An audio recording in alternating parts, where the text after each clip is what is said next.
के अध्यक्ष माननीय आदरणीय जयप्रकाश सिंह जी, जिनसे पहले से मेरा परिचय रहा है और लगभग 2 साल कैबिनेट में बैठकर उनके साथ काम करने का भी मौका मिला है। उनसे भी मेरी बात हुई थी और फोन पर मैंने उससे बात भी की थी, अपनी कुछ व्यवस्था बताई थी, आशीर्वाद भी दिया था। मैं उनका भी धन्यवाद करता हूँ। और जो हमारे पहले से गार्जियन हैं, जब जब कभी मिलने का मुझे मौका मिला तो हमें स्नेह मिला, प्यार मिला, मोहब्बत मिला, अपनापन मिला और हमें को खींच के लाने की कोशिश किया भी रही। 5 साल तक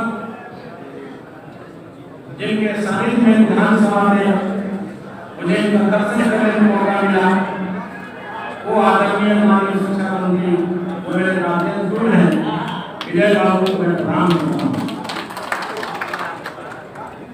हमारे छोटे भाई कहिए या बड़े भाई कहिए, अनुज कहिए या सम भाई कहिए, पहले से मुझसे मिलता रहा है और पहले से भी संबंध रहा है।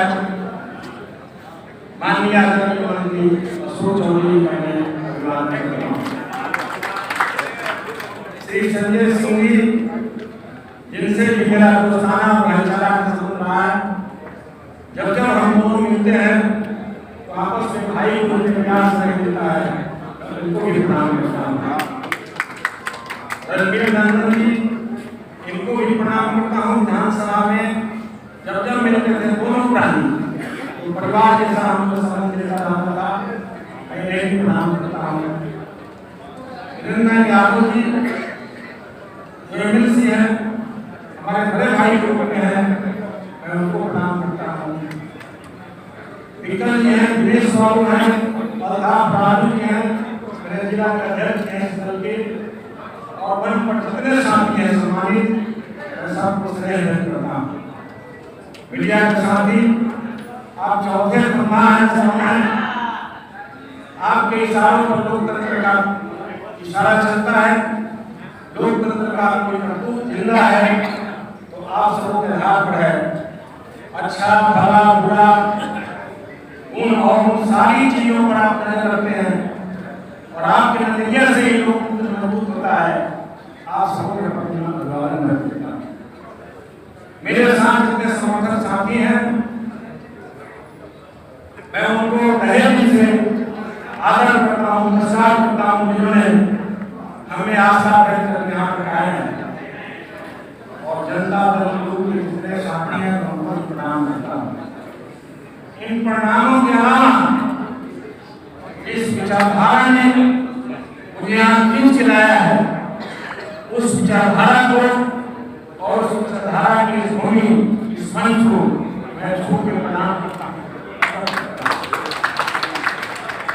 दोस्तों, आप सबों के अनुभव से, आप सबों के जानकारी से, आप सबों के व्याकरण से, किताब के पन्नों से थोड़ी बहुत मुझे जानकारी मिलती रही है। भारत की आजादी हुई थी तो आजाद भारत के लोग कितने खुश हुए, कितने आनंदित हुए कि आज हम सभी भारतवासी स्वतंत्र रूप से अपने को महसूस कर रहे हैं। इतनी उनकी खुशियों की बात की जाने के बाद भारतीयों को मैं समझता हूँ और ये प्रदूषण है।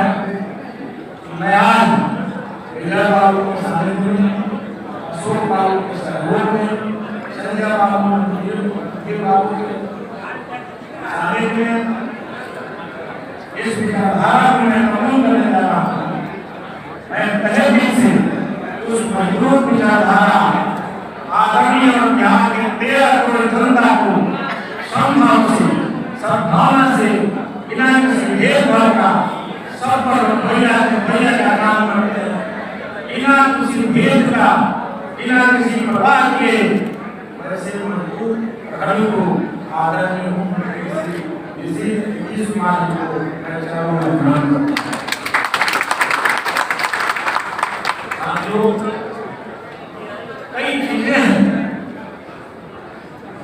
हम सब लोगों में कहना चाहूंगा जिन चीजों से बाधित हो गया है।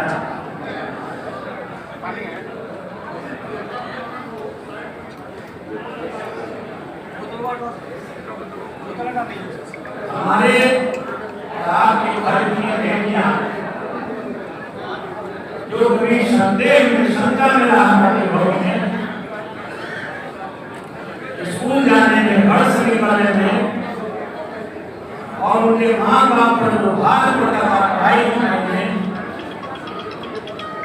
कितनी मुसीबत थी, कितना संकट था, कितना संकोच था। भारत की आजादी के बाद से बिहार में किसी ने ऐसा नहीं सोचा कि घर में उन बेटियों को, चाहे जिस जात का हो, जिस भाव का हो, जिस संप्रदाय का हो, जिस वर्ग का हो, उन बेटियों को आधी आबादी के आधार पर घर से निकाल कर स्कूल तक भेजने का काम करें।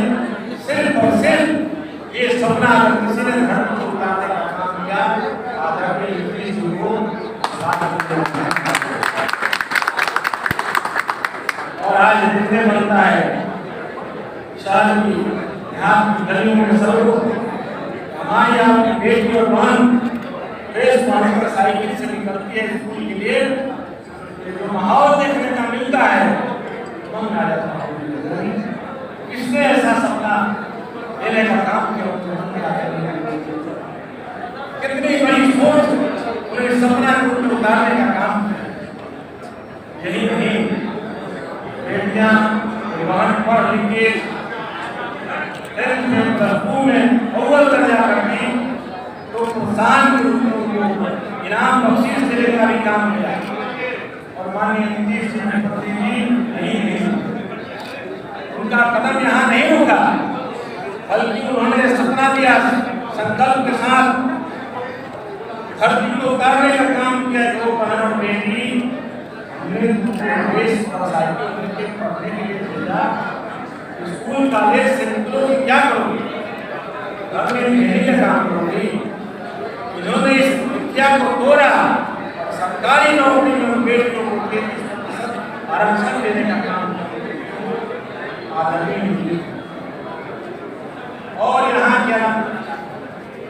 और यहाँ इसके अलावा उन्होंने माँ को भी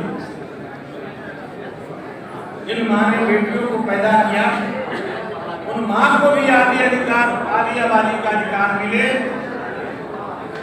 पंचायती राज व्यवस्था में 50%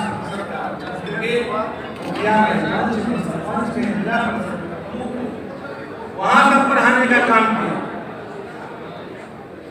और उन माँ को यदि उससे वंचित हो जाती है तो नौकरी के अलावा महिला योजना भी चलाया।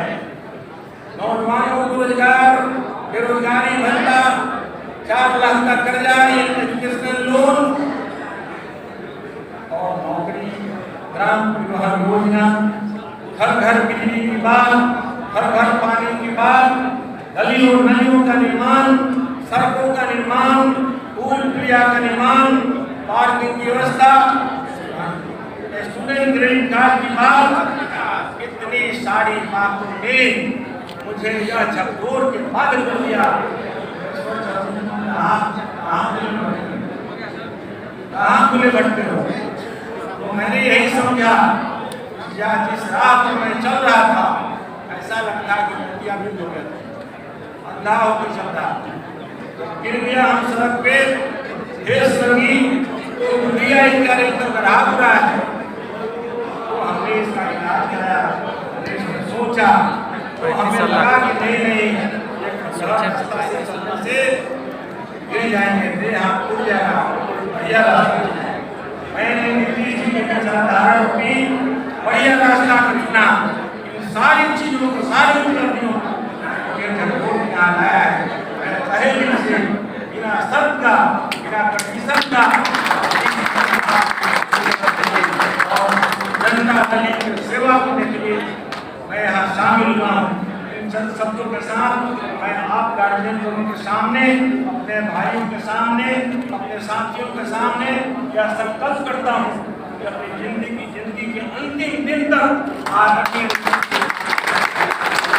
और मेरा कोई शर्त नहीं है, मेरा एक ही शर्त है कि मैं समर्पण भाव से और आदर भाव से आदरणीय मुख्यमंत्री के सानिध्य में, नेतृत्व में जनता दल यू का काम करेंगे, इनकी विचारधारा को घर घर तक पहुँचाने का काम करेंगे। इन चंदन शब्दों के साथ मैं एक बात करने की बात करूँगा कि हम सभी घरवासी हैं, घर में रहने वाले हैं। हमारे घर में माँ बहनें रहती हैं, सभी माँ बहनों का शौक होता है अपने घर में आईना रखने का। वो आईना रखती है, आईना की बड़ा शौकीन होती है और उस आईना से अपने चेहरे को देखती है, सजती भी है, संवरती भी है, रख देती है और उसमें नाम। मैं उस आईना के माध्यम से एक संदेश भाइयों को देना चाहता हूँ कि हमारे बेलापुर जनता का आज के दिन में अगर कोई आईना है बिहारवासियों के लिए, आईना दर्पण आदरणीय नीतीश कुमार जी है। आइए हम सब मिलकर एक संकल्प के साथ इस बात को कहना चाहते हैं कि नीतीश कुमार की आईना मत भाइयों, बिहार के वासियों, नीतीश कुमार की आईना को मत तोड़िए। जुल्फे समझ जाने के बाद फिर जरूरत होगी उसकी, आज रात पूरा जाने के बाद सबको काम करता हूँ। बहुत कुछ उनके विषय में बोलने का मन करता लेकिन पीछे से बोला तो मैं अपनी बात को समाप्त करता हूँ, उनके सानिध्य को स्वीकार